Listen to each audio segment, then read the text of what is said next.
Good morning, and welcome to an all-new Eye of the Tiger. I'm Addie King. And I'm Genesee Adona. Tigers, club photos will take place tomorrow all day in the Patty Baker Theater. Be sure to report to your club advisor for your slip prior to the club photos.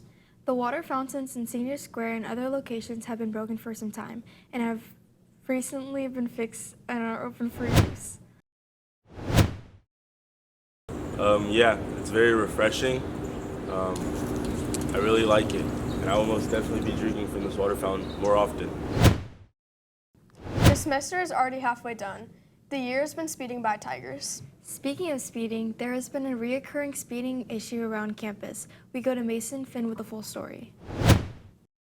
Around campus, from Berry Street to the neighborhoods, speeding has been a reoccurring issue. I have witnessed a lot of speeding, but I feel like I haven't seen as much of it this year than I have last year, but yeah, I do see a lot of speeding around school.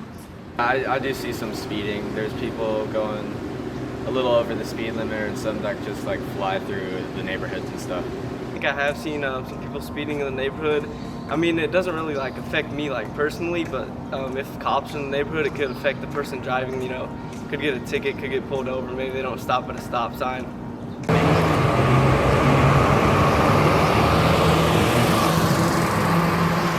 It would annoy them because, some people got loud cars. You don't really want to hear that just rolling through your neighborhood at all times. And then also, like, if crashes happen, things can happen in front of your house that you just don't want to see on a daily basis.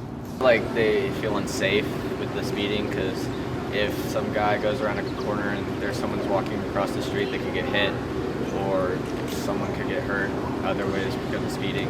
I guess if there was a cop there, then it would help, but I just think it's the kids that want to be on time for school. I don't think there's a lot of ill intention behind it, but speeding isn't right, so I don't know. But get the cops out there and catch them. They're dangerous. Thanks, Mason. Now we go to Santa Barbara Near Sports. Good morning and welcome to this Tuesday's edition of EOTSN. I'm Santi Barbanir. Last Friday, the Tigers took on their biggest league rival, 12 Bridges, in a high-stake matchup on the road. The Tigers were going up into the fourth quarter, but ended up being outscored 23-6 in the final quarter of the game. Despite the 44-34 loss, wide receivers Kenny McClure and J.J. Young had a great game, putting up a combined 244 receiving yards and 2 touchdowns. This game marked the long-awaited return of Young, who went out in week 2 with a broken collarbone. I've been sitting out for a long time, so I think it's good to get back on that field. It's been like 7 weeks since I've even got to play a game. Like last time I played was week 1, so I think it's good to be back game 8 where they need me the most. Having JJ back last game was definitely a key point to us. As we've seen, he's had 100 yards, 2 touchdowns, which is huge for us, and he made great plays all the way down the field, kept the drives going, and it spreads the ball out for sure for other guys too. And it's definitely motivational having him back because from that injury, it's definitely hard to come back from that one. I know he hit it a couple of times during the game.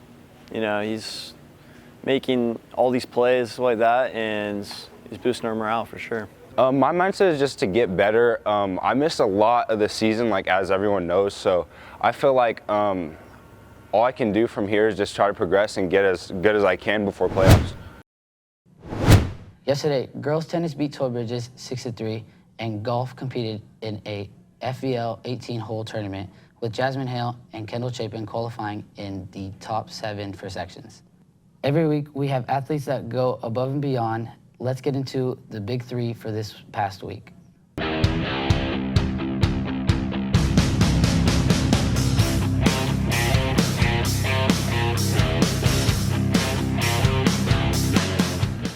The first member of the big 3 is senior football player Kenny McClure. McClure put up 142 yards on 5 receptions and had 32 rushing yards in the Tigers' loss to 12 Bridges.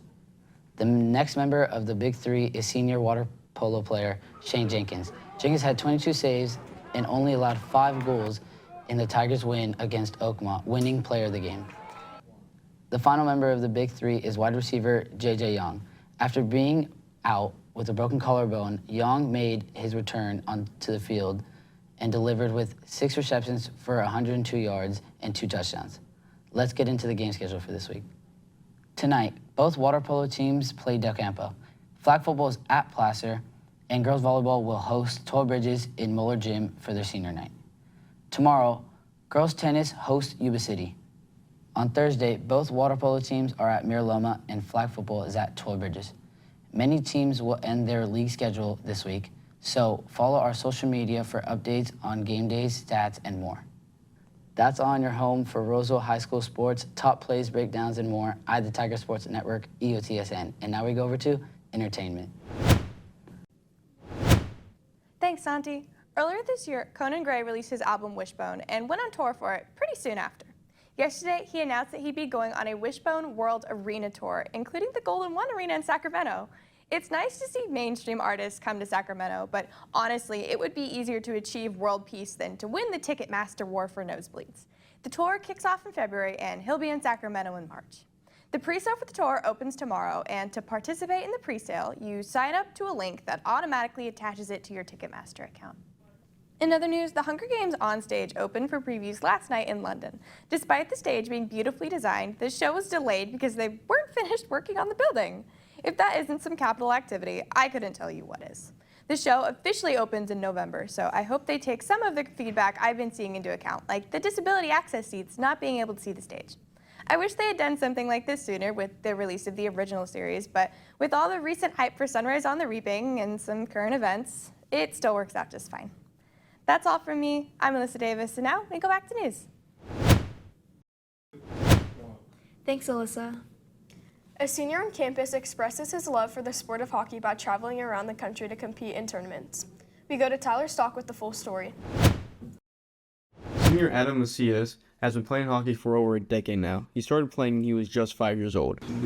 I'm not even really sure what got me into hockey. I kind of just had like a choice when I was younger, and I think I remember watching like games with my dad one day, and I don't know, I think it piqued my interest, and ever since then it's just been getting more and more fun each year. We have practices 3 times a week, and then we'll have a game on the weekend. He has all the gear he needs to play, in which he has to take care of regularly to prevent mold from appearing. I had a tournament last weekend actually in Las Vegas. It was pretty fun. We had a good time. I don't think we didn't really do too good. Yeah, we definitely won tournaments. I've had tournaments this year. We're like in the beginning of the season still, but the last couple of years we've gone to Vegas. We've gone down to like Texas.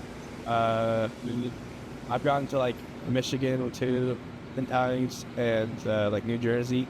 We have tournaments everywhere. I think this year we're going to Vancouver. He does plan to continue playing hockey in the future. I would say my favorite part is probably the people you meet. It's definitely a nice group of guys, and there's girls too.